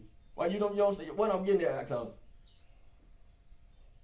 man, you gotta you gotta make sure you're setting a better example, man, for them kids. You just gotta make sure you're setting the right example for them, man. But just to take you on that too, it's you can't take fault for that as well. You're not with those kids 24 hours a day. That's where it falls again on what is this parents doing? Because hey, you know, we did what we did at practice. Yeah, some of the things you may have done were bad or whatever. But when that child went home, did he start doing the same thing all over again or even worse? Mm-hmm. You know, so that fault don't fall just on the coaches. I mean, hey, I'm not the best parent in the world either. Right. But at some point in time, you got to reel your child in and be like, hey, sit down, let's talk about this. This is not how it should be. When you out there on that football field, what you do out there, okay, hey, you need to support your team, but remember how you were raised. And that's just the way I see it. Because there's a lot of things going on in youth football that I don't agree with as a coach. I never have. And for my child, and I can say it right now, for both my boys that play football, is I was never a cursor. I didn't curse. Right. I still don't. That's just something that I don't, and I say that because I'm in seventh. Hey, Lo said he gonna have you cussing the storm out there. Man, Lo, cussing everybody out. Lo, you my boy. Nope. Kids out, Maurice. He know that ain't gonna happen with me. It's just different that I can control that, and especially when I'm coaching kids or when I'm on a team. But I've heard it in youth football and in 7-on-7 nationwide. You got 8-year-old kids out there cursing out their teammates and cursing at their coaches. Well, some of the stuff be encouraged by the coach. Exactly. The coach is like, the coach telling him MF this, MF that, calling them bitches and everything else. I'm like, this is an 8-year-old kid that you talking to like this. But that's where it comes back to us coaches. It's bigger than football. And I always would say that. I use football as my way, my gift, to teach these kids life lessons. How to be a man, how to grow up. Because it was coaches that made a difference in my life. That's the reason I do youth football. But coaches got to get back to that, teaching them what your word means, what it means to stand up, how to speak, how to shake a hand. How to shake a hand. You know what I'm saying? Just those basic tools that they Yep. teach how to be a man. We gotta get back to teaching that. How to carry yourself. Yep. You know, if we want them to be thugs, then keep doing what we doing out here. If we want them to be businessmen, business owners, then teach them. But how some to be people, respectful men. and just like you're saying, some people they affiliate the thugness with a winning program. Yeah, they think that's what's transition. Yeah, they think that's Right. going to bring championships. That's going to bring all of this What you about. said, though, is the word, what you just said, everything you said is absolutely on point. That's part of development. You see what I mean? Yep. See, a lot of people say development is Not just on the just field. going out there on the field winning. Right. You see what I mean? Let's just develop these cats to be thugs on the field. Right. Let's develop to do that. We go out there and just kill these dudes. Let's go out there, man, knock his head off, blah, blah, blah. Yes, man, we're going to teach to play aggressive football. We're going to teach you to go out there, man, and hold your own. We're going to teach you to go out there, man, and try to make sure you win every battle on every play. But that ain't the only part of development. You see what I'm saying? That ain't the only part of it. Right. You know, and that's what I think that some of these not just the younger coaches, some older coaches too. Even myself, like I said, man, even myself. You see what I'm saying? Like, man, I would tell y'all this. Being a Cibolo Spartan them 2 years, man, and coaching flag kids to where I knew I had to control my language. And you know what I mean? I knew I had to control Them that. younger age And I groups, knew they that I had test to you. man, it was the environment that I was in at that particular time. I think what helped me grow as a coach. And man, I was an old cat over there. And I got one of the younger coaches. I was an old cat. So that environment, like every environment I've been in, helped me with something. Like I said, when I was running my thing over there, blah blah blah, it was you know, we would do our thing. We had a good time. I got over Fred, man, and you know what? You know, I hate to give him these type of props. You know what I'm saying? Because I know it goes straight to his big ass dome. But the thing is this: being over there with him for a minute did like, I mean, you can tell I kind of calmed down over there. I kind of started watching how you ran the organization. Right. I started watching how you kind of handled different situations and how stuff really never bothered you like that. See, me, as a coach, man, a lot of stuff used to get to me. You know what I'm saying? Fired up. I wanted to always, you know, I got to make sure this, you know, I got to make sure this. And I got over there, I was like, man, you know, and I kind of saw how you ran it. You know, like, okay. Then when I got over to Cibolo, I see how they was doing things. You know what I mean? Hey, man, shout out to Ty, man. Yeah, The Spartans, man. yeah. Shout out Yeah. Ty McCreary. And I ain't trying to cut you off, but I just feel it's necessary to acknowledge the type of program that they run, because although, you know, and I don't know what their records were with, I'm just going off of what you said. So definitely some challenges in the win-loss column, right? Yeah. In the win column. But you have to understand, Ty is a pastor. You know what I'm saying? So that's a ministry to him. So when he's out there with those kids, it's much bigger than football. Right. You know what I'm saying? He's trying to introduce these kids to characteristics that they're going to need to be able to display throughout life to be successful. Right. It's more than just winning on the football field. And the thing is, see, a lot of folks nowadays lose sight of what each individual program is based off of. Right. Not every program Right. is based on Right. winning Yes. a national championship. Right. Not every program is based on having the toughest, roughest kids out there. You know, some of these kids that get introduced to the sport as a way to maybe combat bullying. You know what I'm saying? Just to be, we talked about it with Russell and Ciara, just to build that confidence. You know what I'm saying, or whatnot, because you know they may have had some trials and tribulations throughout their young lives and stuff or whatever. So once again, I got to give a shout out to Coach Ty and the Cibolo Spartans, because regardless of what the outside folks think of his program or how competitive it is, Great it's program. never changed who he was. It's never changed. And man, look, that He's was a always great been program. When consistent. I say that, man, to anybody, man, great program, great people. You know what I mean? Great people that was running that program. Now I will say this, and I'm glad that you brought that up. See, the Cibolo Spartans are now DMF. The Cibolo Spartans are pretty much DMF now. They pretty much rebranded. They're under us with DMF. But here's the thing to it. What you just said right there about how it's much bigger with Ty. See, we have this impact program that Ty is running. Right. Impact program. And man, I'm glad you said that, because I didn't even think to bring it up. But see, Ty is running an impact program with DML, and it focuses on empowering our communities in areas such as literacy, financial literacy, academic excellence, and leadership.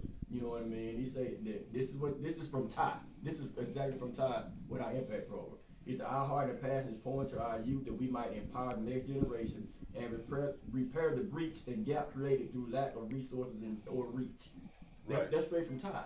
You know what I mean? And that's what he about. Right. You know what I'm saying? That's what he about. So basically what I'm saying is me going over there coaching football, I was able to learn that side of it too. Right. And that's the reason why I keep pouring out to other coaches now. Like, man, don't go off of what you saw on a damn TV show or what you think, man, because a lot of that wasn't right. You see what I mean? Man, you can learn something from everybody. I don't care how old, how young you are. You can learn something. Man, there's people that learn from me. There's people that learn from me.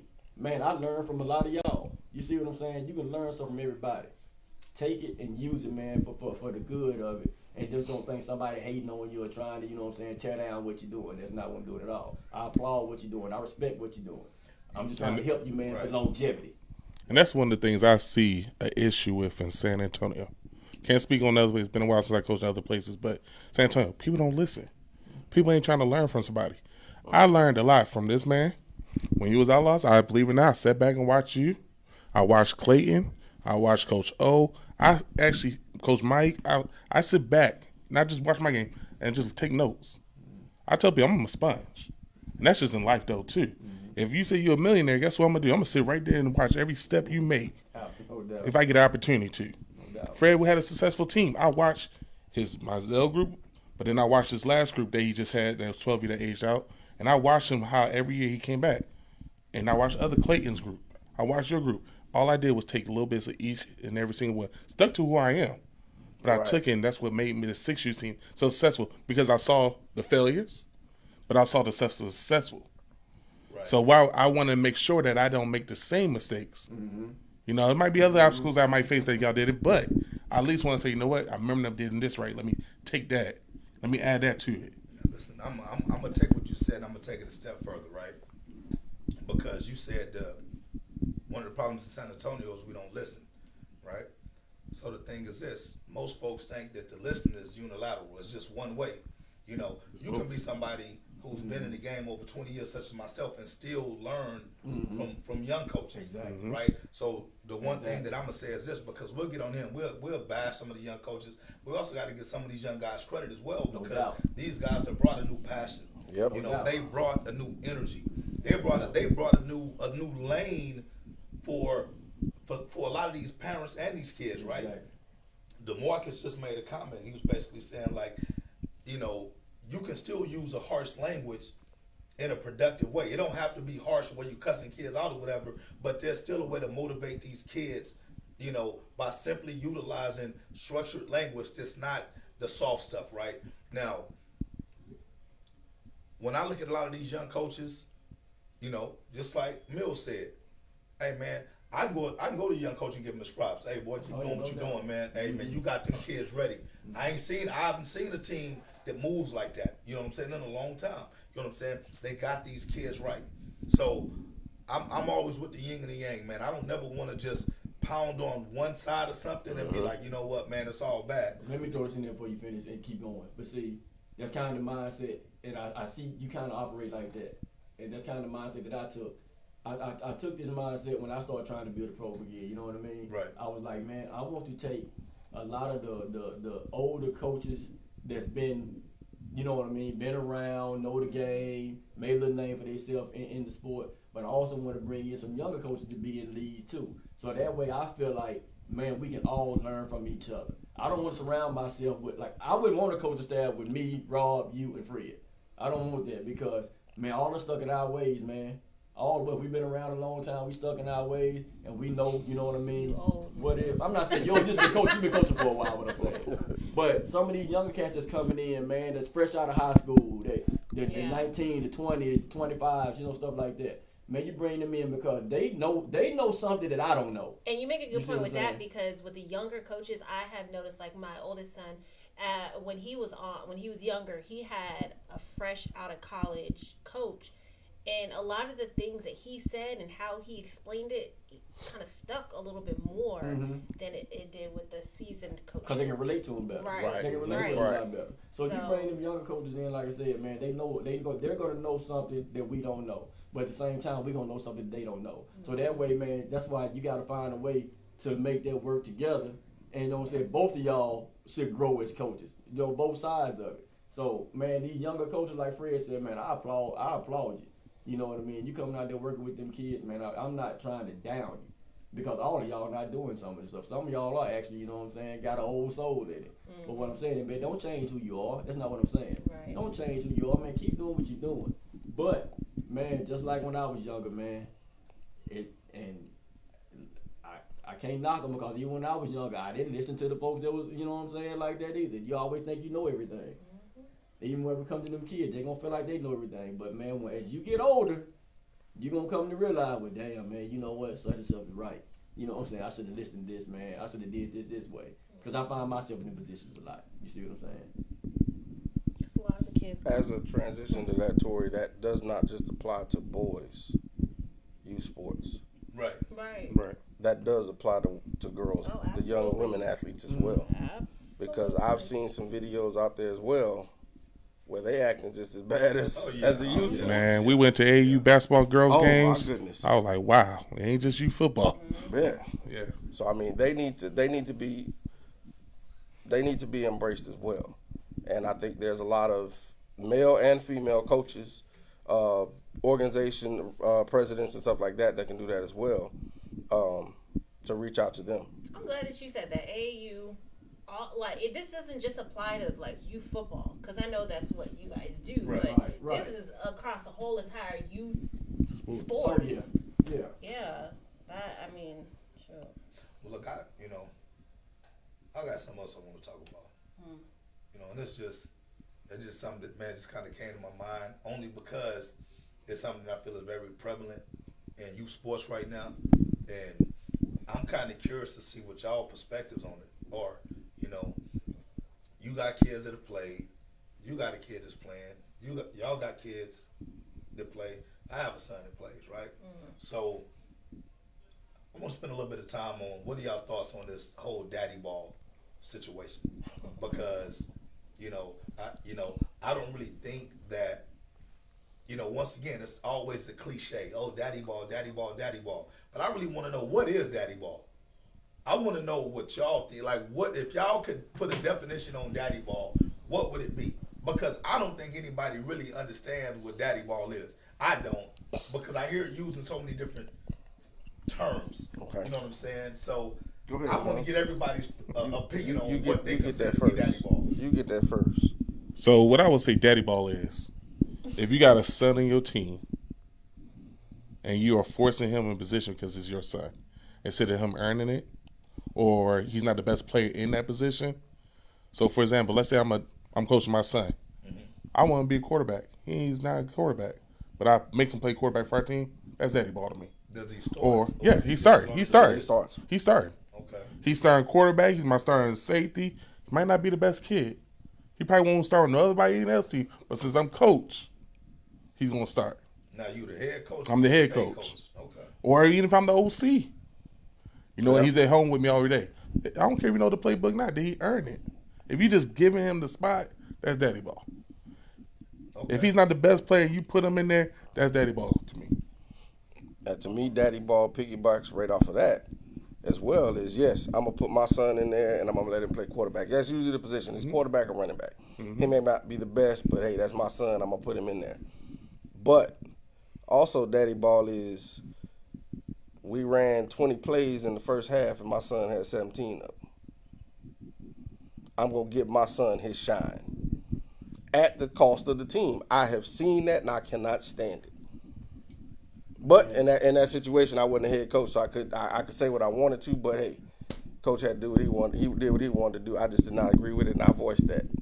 And I'm no longer with that team, as you see. Well, here's the thing, man, and that's a tough one for me because now I am a father that actually coached my son, and man, I think when you're a coach that coach your son, when you're a head coach, man, you're going to get called out for daddy ball regardless. Yep. I don't care what you do, they're going to call you out with daddy ball. That's just it. Man, like I said, I got an opportunity to coach my son. I did it for so many years with all these other kids. And I always said I would never coach my own kids. I used to always say that. But now I'm in a position where I'm like, man, I don't know if I let anybody else coach my own kid. You see what I mean? Why? And that's not daddy ball because it's once you get started. Okay, let me put it this way. I'm not saying like I got a head coach him all the time, but I want to be somewhere around it. At least in these younger years. Now, once he get 9 or 10 years old, and I feel like, you know what I'm saying, I developed him to a certain way, because, man, I've coached for a long time. I want to develop my son to be, have a certain mindset while he's playing, because everybody's not going to put the same time into your kid that you put into it. That's just it. So, man, it's a fine line between by being a coach and then being a father with the daddy ball stuff. You're going to get called out for it. So, my thing is this, man, I coached my little one for 2 years, okay? Last year, yeah, he was my quarterback. You know what I mean? He was my quarterback for my team. I put a lot of work into it, man. But anybody can say this, man. I always made it known, man. If somebody come in here better, man, that's who's gonna play this position. As of right now, you know what I'm saying, and you know it was agreed upon. Now here's the thing. Let me tell y'all how things can go wrong. This is what a lot of parents don't understand when they can see when you're coaching your kid. This is what a lot of parents don't get. So you coaching your kid, right? And just say you do have your kid is actually maybe one of the better players on the team. But to prevent people from saying you're doing daddy ball, you allow other kids to do all this other stuff. Yeah. And when your kid do it look a little better, and he go and do this, just say, man, okay, I can tell you this, man. I was in a situation where, man, one game, I'm trying to give just give you an example. Man, one game I could have, just say for instance, and I'm just gonna say, let me put it like this, because I don't want nobody to take offense to it. Let's put it like this. It's your opinion. So no, it is my opinion. I'm gonna put it is my opinion. It's my opinion. I'm gonna put it in perspective. Just say it's Rob's kid and Mills' kids out there playing. Mills is the head coach. Mills, you give your son 6 carries during the game. He scored on 4 of them. You give Rob's son 12 carries during the game. He scored on 1 of them. Rob saying you daddy baller. He's saying you daddy baller. But did you see what I'm getting at? Right. I mean, but he said you daddy baller. But see, here's the thing. Your son only had 6, but scored on 4 of them. Your son had 12. He don't score on 1 of them, but it's daddy baller. You see what I mean? That's what a lot of parents got it mixed up at. And then that can't even make. That don't even make. But it makes sense. But then you gotta look at it like this too. You're still a parent too. So imagine when you go home and your kids say, well. And I'm not saying this happened to me, because this didn't happen to me. This never happened to me. But I'm just saying, I'm just thinking about being a coach and a parent. You go home with your kid, and your kid be like, well, Dad, how come you let such and such do this all game and you didn't let me do it? You know what I'm saying? Like, you got a child too. You see what I mean? That's playing the sport. So, man, parents got to, if you want to prevent daddy ball, if you want to talk about daddy ball, I suggest you get out there and coach. That's what I suggest you do. So that way you can see what's going on and not have to worry about it. Okay, so the reason why I even brought this topic up was the running basketball team. I think this had to be, last week? You said the Brennan High School out of San Antonio, right? They lost, I guess, in an effort to try to get the state. And I seen one of the parents went on there and basically blasted the coach, said, hey, man, this is daddy ball at his finest. You know, the kid was 1 of 9, but he took the last 2 shots or something like that or what have you, right? So, and it's in the youth forum. So if y'all get a chance, go back to San Antonio youth forum, whatever, and you can probably find that thread. And there was a lot of criticism. There was a lot of support for this parents' critique of this situation, right? So, really, I just had to ask myself, man, really, what is daddy ball? Because I think, to me, the term daddy ball is, for one, it's a negative. It has a negative connotation to it. Yeah. I don't give a damn if your kid is the best kid on the team or not. If somebody says you're being a daddy baller, that's a negative connotation. Right. Because it insinuates that you're doing something for your kid that you wouldn't do for any other kid, right? Low ass, man, what if the kid is the best kid on the team? Then why would it even be considered to be daddy balling? Exactly. You know what I'm saying? Because if your kid is the best kid on the team, and you happen to be the head coach, the word daddy ball should never come out of your mouth, because any coach with sense would do the same thing that you're doing. You know what I'm saying? Because contrary to what most people believe, most of the coaches' kids aren't the best kids on the team. You know what I'm saying? So what is and why is that so? The same thing that Rodriguez just said earlier. Because as a head coach, you spend just as much time with other people's kids sometimes even more with other people's kids than you do with your own kids. You know what I'm saying? And sometimes you do that on purpose, Yeah. so that you're not labeled a daddy ball. Well, see, I would never shortchange my kid, worried about what somebody else say. You know what I'm saying? You know, to me, it would just be a situation of, man, you know what? Because I'm the head coach, I got to prepare practice plans. I got to assess, 30 plus kids or whatnot. So, son, I'm sorry, man. I may not have those extra days to get out there and work with you because I'm trying to develop an entire team, not just my son. You know what I'm saying? So when you're a parent or you're a position coach, and you're like, well, look, man, I'm just worried about you. I don't give a damn if nobody else shine or whatever and stuff. Yes, your child is probably going to suffer from that, right? No doubt. But anyway, my whole thing when it comes to the daddy ball issue is plain and simple.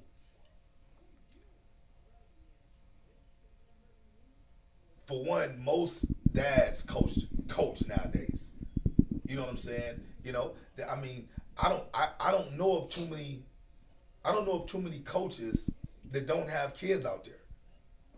Way back in the day, when you had maybe 2 coaches that coached 40 kids, maybe it was like, hey man, you didn't really have too many coaches' kids out there.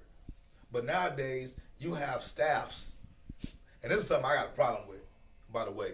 But you have little league staffs with 10 to 12 coaches on them. More than likely, 10 of them dads. 10 of those are going to be dads. It's going to always be conflict. Yep. My son is better than your son. Yep. You know what I'm saying? Or your son gets more opportunity. Or I'm the head coach. And like Oil said, Morgan said, I don't want to go home and have to listen to my wife talk about why you doing your child like that. I don't want to hear my child ask me, why am I doing him like that? But the end of the day, it's plain and simple to me. I'm going to tell my child the same thing I'm going to tell your child. Man, the best 11 on the field, son. You know what I'm saying? And if you, But what if your kid's the best 11, but you still shortchange him like that? Well, I mean, that's what I said. I'm not going to shortchange my kid. You know what I'm saying? Now, when I say typically the coach's kid, a real head coach is going to be about his team first. Say that again, Fred. Say that again, Fred. Say A that real head again. coach is always going to put his team first. No doubt. So one of the when I talk to parents and they come to me advocating for their child, this is what I tell them. Man, I respect your position. You're supposed to come and advocate for your child. No doubt. Right? No doubt. I've got no problem with that. But guess what? I'm an advocate for the whole team. No doubt. You know what I'm saying? So you continue to advocate for your child, and I'm going to continue to advocate for the entire team. Therefore, you know what I'm saying? My team interest is always going to surpass your personal interest. You know what I'm saying? And I don't give a damn who the child belongs to. If the kid shows up, he's prepared. He does everything that I asked him to do, and he happens to be the best kid, I'll run his ass 100 times. So I have 2 questions. Mm-hmm. Do you guys think, first off, do y'all think that head coaches should have kids on the team? Yes. Yes. Yeah, why not? Absolutely. And the reason why, because look, you are a volunteer. You are a volunteer. That's what I'm saying. So if you're volunteering your time, and man, like I said, man, Fred, I know you have, Rob, you have, shit, Mills, I think you do. You don't have a kid right now. I don't coach my son. So that's what I'm saying. Man, you volunteer your time. All of us have went a lot of years without coaching, you know what I'm saying, our own kid. Right. A lot of time doing that. And I don't think having your own kid out there is going to change the way you coach. Like with me, man, having my son out there now, man, I think for me, it's what I'm looking for. Okay, so with me having my son out there now, it's almost like, man, and this gonna sound wrong, but man, I try everything I can to not put the shine on him, and that's, you know what I'm saying. But why though? But why?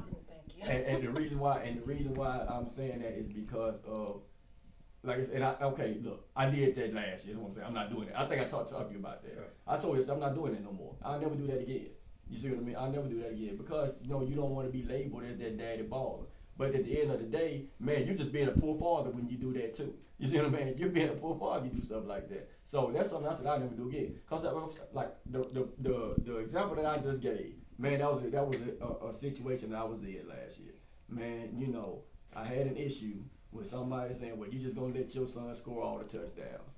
And I'm like, so like I know at this particular time when I call this play, I know it's a touchdown because my son running. So I'm just gonna let him run all the touchdowns. You see what I mean? Man, that game I can remember, man, going back, and that's what kind of started to bother me. Man, he had 6 carries and 4 touchdowns. The other kid had 12 carries for I think 1 or 2 touchdowns. You see what I mean? I feel like it's And I was inevitable. doing everything I can. You can't. I don't think you can avoid it because I'll put it this way. I had a parent. It was crazy. A state championship game. My quarterback was my son on the team. Mm-hmm. And thought I called we was in a tie game. And I'm a coach like this. If it's hot, feed it. And keep going to if they can't stop it. Stop me. One play, direct snap play, we kept running wide. Just one play. Team couldn't stop it. And I'm like, this kid is hot. Keep running. They said, well, daddy ball. I'm like, this is not my son. And if you watch the game, I ran the same play because it was hot. Why am I going to take the ball away from the hot man? Corey said But if it's not that, listen, if it's not daddy ball, this is what you gonna get. Right. If it's not daddy ball, you gonna get this. It's favoritism. Well, So it ain't gonna, so either way, so even if, it don't matter what you are. If you coaching your own kid and your own kid is doing well, it's daddy ball. If you got another kid that's doing well and like you just said he hot and you trying to go, then it's favoritism. So you're in a lose-lose situation when it comes to that. When it comes to these parents. Right. So you know what? So why not just do what you feel like best for your team? Now, You know what I mean? Don't get me wrong. Daddy ball does exist. Yes, it does. All right, Yeah. you know what I'm Yes, saying? it So does. I'm not Yeah, it going to does. sit down and downplay it to Yeah. make it seem like there aren't coaches out there that disingenuously show favoritism to their kid, right? The issue is this. Once these kids get accustomed to it, the kid get accustomed to it. Yeah, You know what I'm saying? No doubt. You know, honestly, you do your kid a disservice because now they don't feel like they have to work as hard because you're showing them the wrong way to go about achieving something that They know it's theirs. they know it's theirs, right? Yeah. So that's why I said, I mean, if you're a daddy baller, it's only gonna last for so long. Eventually, that kid is gonna have to measure up. You know what I'm No saying? doubt. To everything that you've given them No that, doubt. that they haven't earned. Now, when I go back and anytime somebody's trying to justify daddy balling, to me that's daddy balling. Yeah. Because when you sit up there and say, Yeah. "Oh man, well, look, bruh, we out here to play to win." I'm gonna tell you something real quick, and you was involved in it. This is the prime example of my example of daddy balling. Just my example, and you was involved in it. Me and you was both there. You remember we played in the semifinals in the national championship out in Cali. Mhm. You remember we was playing against the Long Beach Patriots. Patriots, right? They had a number 6 on their team that we just absolutely could not stop. Couldn't hold it. We could not stop it. You remember that? I mean, we Big we kid, tried physical. everything we tried. We just couldn't stop them. So we were just having to try to match them the best way we can with points. Right. Remember we got in overtime. Yeah. And you remember they was feeding number 6. Every time we scored, they scored. Right. But it was him. It wasn't they. We got in overtime, and all they had to do was get that 2-point conversion. They won the game. Right. Think about. No, I take that back. Right? No. If they got it, we would have went to a third overtime. Right. Do you remember what that coach did though? He threw the ball. Did he throw it? No. He tried. No, he rolled, and he tried to run his son in. He was trying to throw the ball Yeah. because his son was a quarterback. Yep. He was trying to throw the ball, Yep. man. I think we ended up sacking him or something Yep. like that because the kid wasn't athletic at all. He could have simply handed the ball to number 6 and at least And gave him won, an yeah. opportunity to win, right? So that just takes us back to this. As much as I love my son, and I'm not afraid to say it, man, it ain't no kid on this earth that I love more than my child. You know what I'm Right. saying? Okay. So I'm not even trying to No hide doubt. that fact. Yeah. You know what I'm Me saying? either. Yeah. But I don't have to reward my son on the football field to show him that I love him. Right. I can tell my son, hey man, there's Right. 10 other kids out there better And than the you. truth be told, you're embarrassing your kid if you do Right. that. Yep. If That's putting your why I son in that position is going to hurt him more than help him. That's embarrassing to him. So the conversations that I have with my child, because for one, I mean, I don't give a damn when nobody could ever call me a daddy ball guy because for one, I respect the game too much. You know what I'm saying? And I know the game will not allow a daddy baller to ever succeed if you're truly a daddy baller with the negative connotation, right? But also, when it actually comes down to the whole concept of what these coaches are attempting to do, they always fail. Unless their kid just happens to be the best kid on the team. Right. Yeah. You know what I'm saying? Or one of the best guys on the team. You know what I'm saying? So, I just wanted to put that out there for all the youth coaches that, in their heart, they know they're doing the wrong thing by giving their kid all these unlimited opportunities, and, they're not holding their kid to the same standard that they would hold another kid. You know what I'm saying? But to all the coaches out there that are doing things the right way, you know what I'm saying, and don't have a problem playing their best kids and not having to feel that pressure. It's sad to know that even coaches on this panel say, man, I don't want to do that. I don't want my kid to shine. Because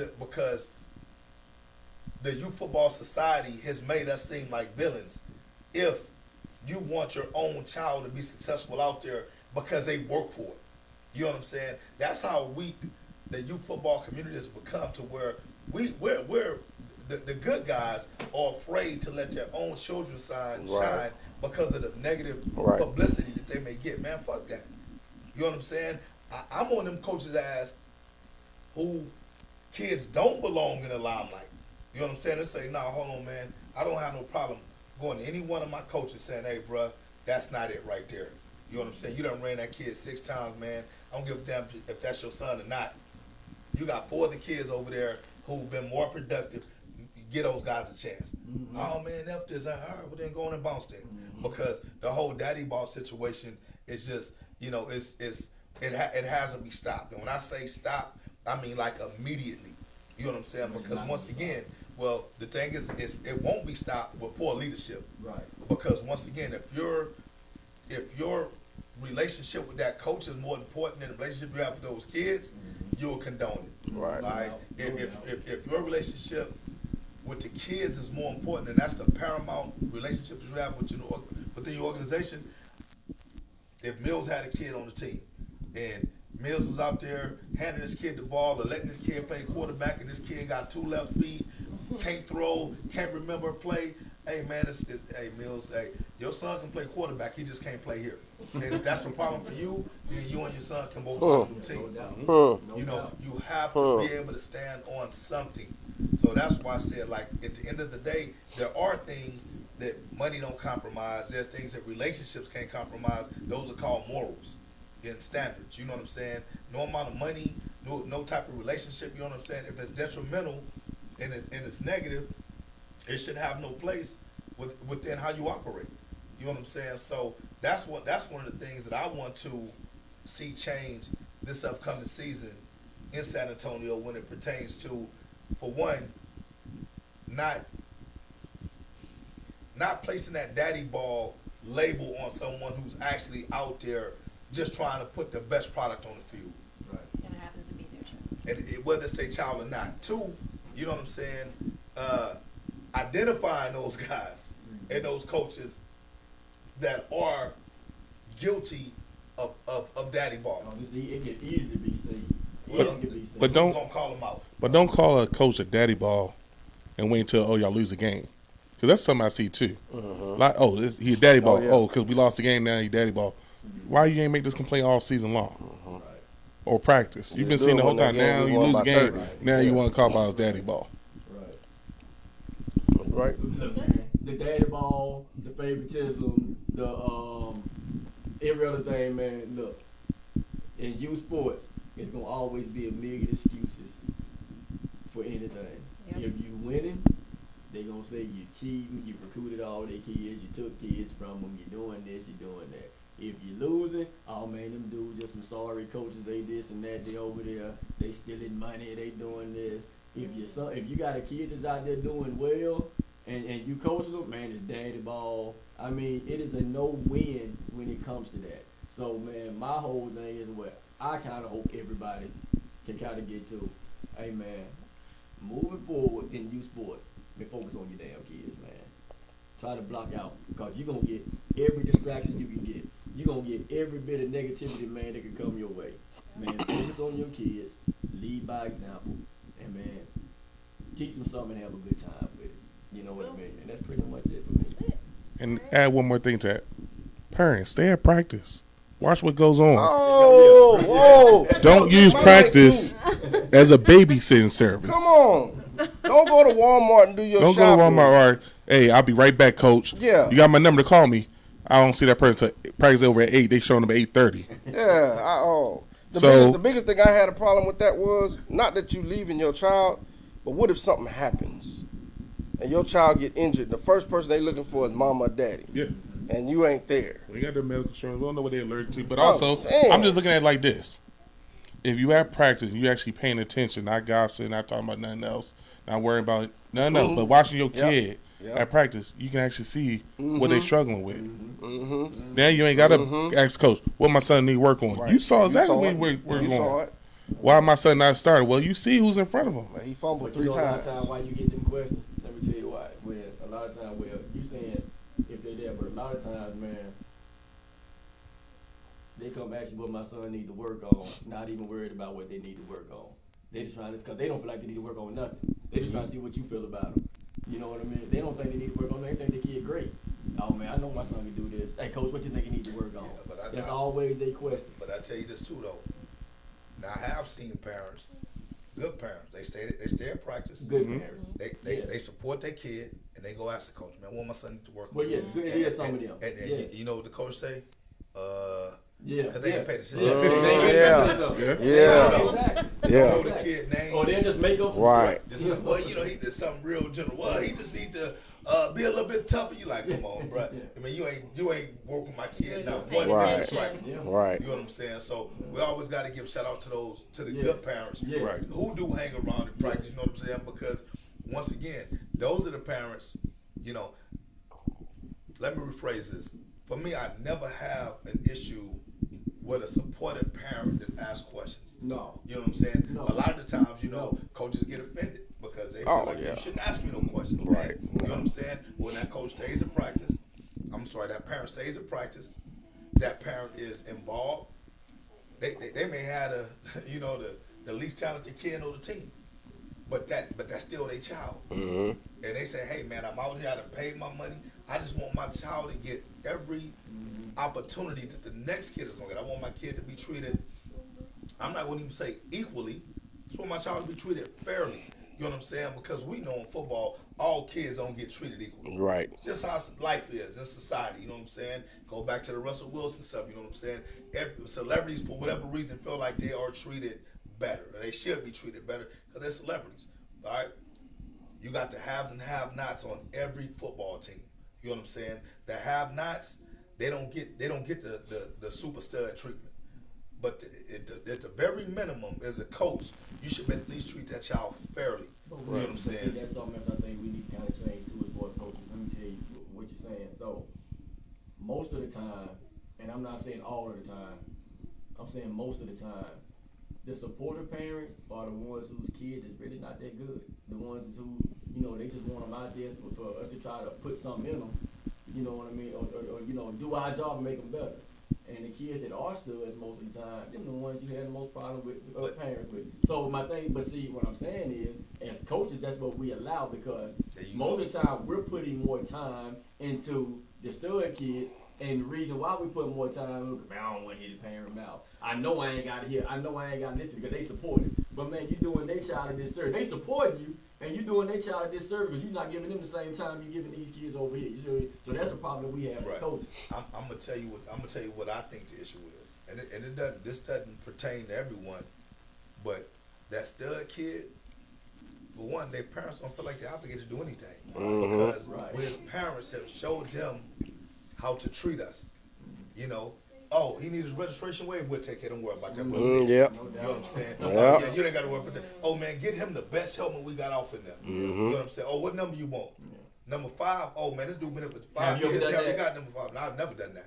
So we're gonna keep it real because I'm gonna keep it real. You ain't never in all these kids in the coach. Hey man, I want to make sure he get the best help we got in here. I want to make sure this and that. Because man, look, and I can tell you right now, man. I know you done it. And I know I have too. I know you have. I promise you, I have. Because I have too in the past. Hey man, we want to make sure this kid look good. I want to put this on that kid. And see, man, that shit is so stupid and so dumb. You see what I'm saying? And man, look, at the end of the day, I don't care what you say, nigga. I know you done. Every coach has done something. You can say what you want. I done seen it with my own 2 eyes. You done made sure somebody got something the best. No. So I know it.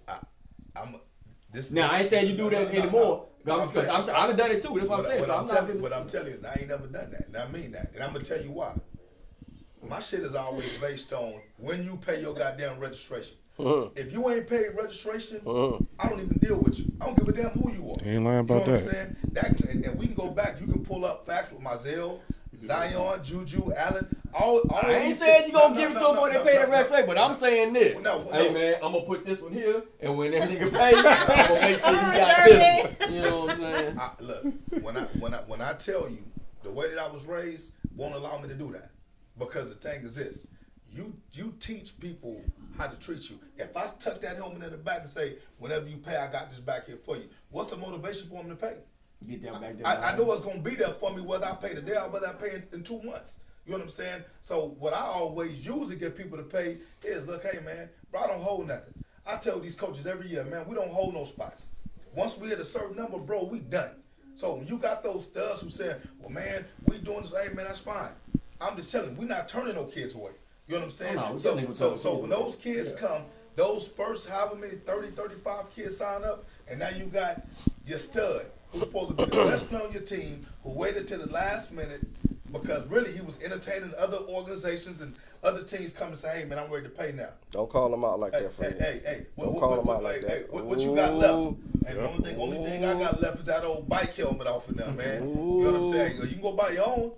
Bruh, I'm not going out of my way for anybody who's not committed to my program. So you know if you're what with I'm saying? Outlaws and you haven't paid your registration, you might want to pay your registration. It's that simple. And I promise you, man, I stand on that. You know what I'm saying? Because I know that the moment I start to compromise what I stand on, I'm going to get trampled over. The organization is too big. The brand is too big. You know what I'm saying? And the reason why we've been able to maintain that level, you know what I'm saying, when it comes to our brands, because that's what we push out there. You know what I'm saying? Mills them come to me and say, man, can we? Nope. Man, can we? Nope. But what about this? Man, no. The kid ain't paid, bruh. I'm just not going to do it, man. I'm not putting nothing to the side, you know, because once again, what it ultimately comes down to is what we allow as leaders. Right. You know what I'm saying? Right. Hey, man, it may not be a good fit for everybody. I think Lo put on there something, man. You know, I think we may have lost some kids, something, and I'm cool with that. Yep. You would Or never. somebody said, TJ said, well, that's why we have I-9. Like, everybody has Right. a You will never see me tear a parent down for taking their kid and going somewhere else, man. It's not a fit over here for everybody. You know what I'm saying? I'm not kissing no ass.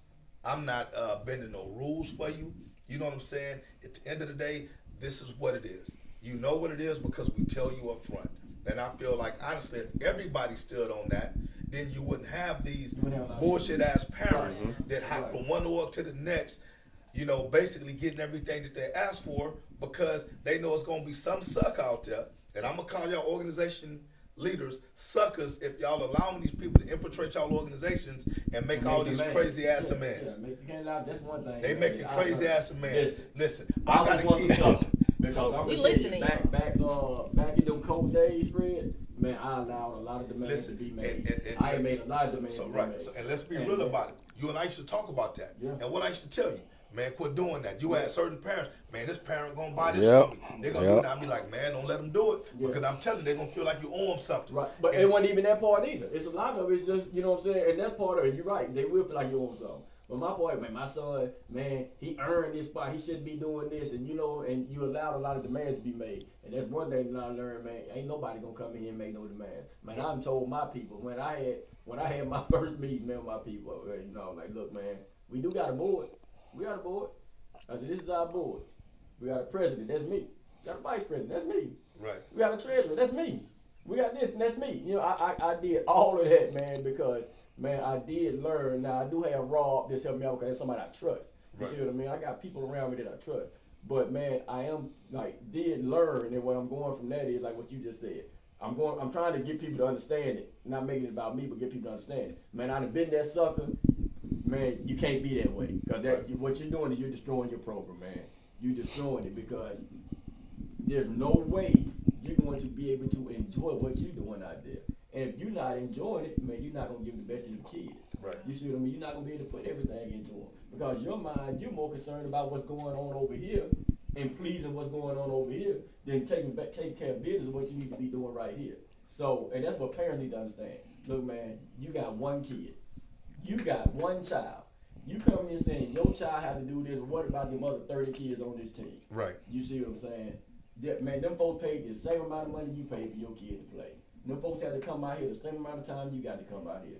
You cannot come here making no demands to no volunteer coach about what your child need, where he need to play, or any of that. So do not bring it to Do DMF. not bring it to DMF. If you got to come out there, Do man, not sit bring down. it. You know what I'm Parents, saying? Hey, man, parents, look, stay hey. humble. Hey, I'm gonna keep it real with y'all. Mills won the national championship last year. He demanded that, man, he get his own practice field. He don't even want to practice Turf. with us no Turf, more. huh? They He got want the turf. I said, goddamn. Lights. Man, what kind of stuff is that, man?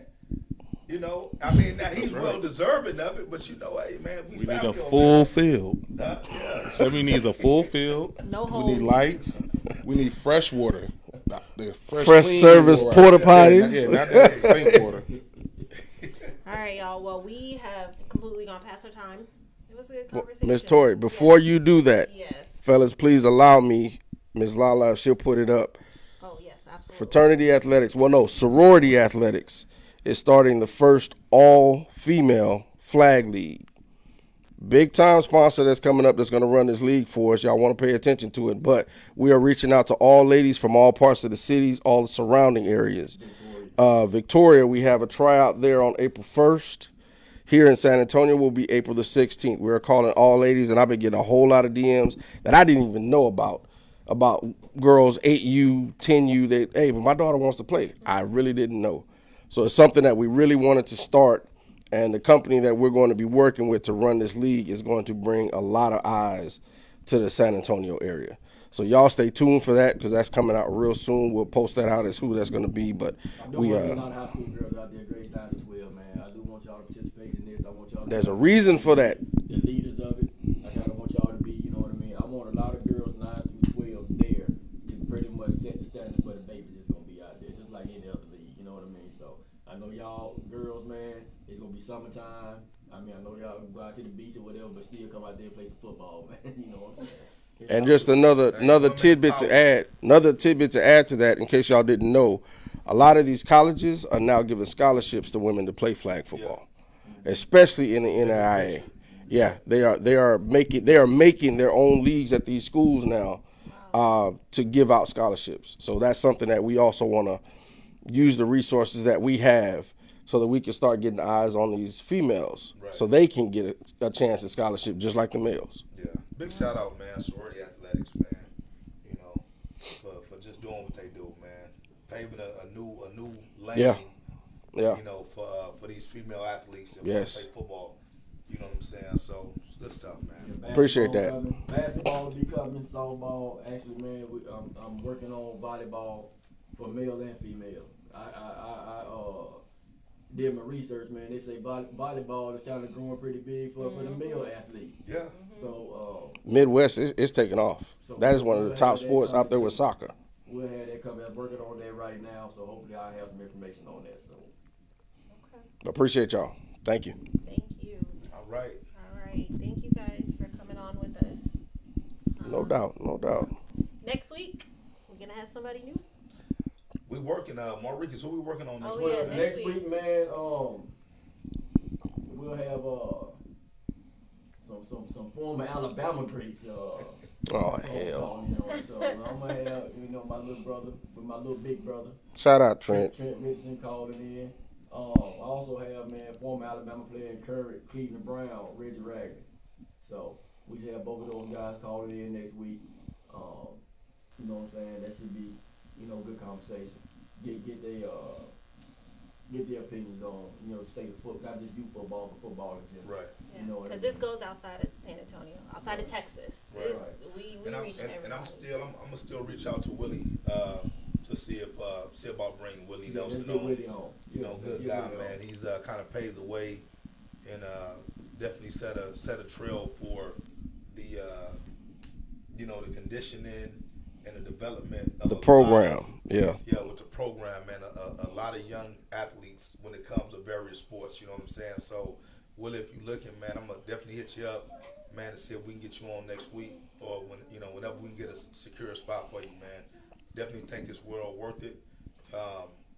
You know, I got a, I'm actually in the group text with it right now. It's going off. So, oh, okay. He's So still working with his now, client right and now. I know we passed our time, but I'm gonna put this out there too. 'Cause I haven't even talked to y'all about this, man.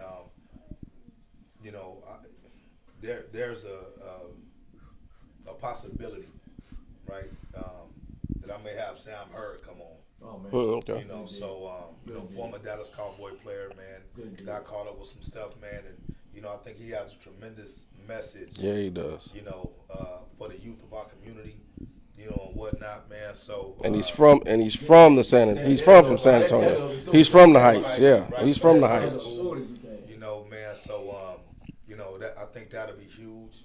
You know, not only for us but for him.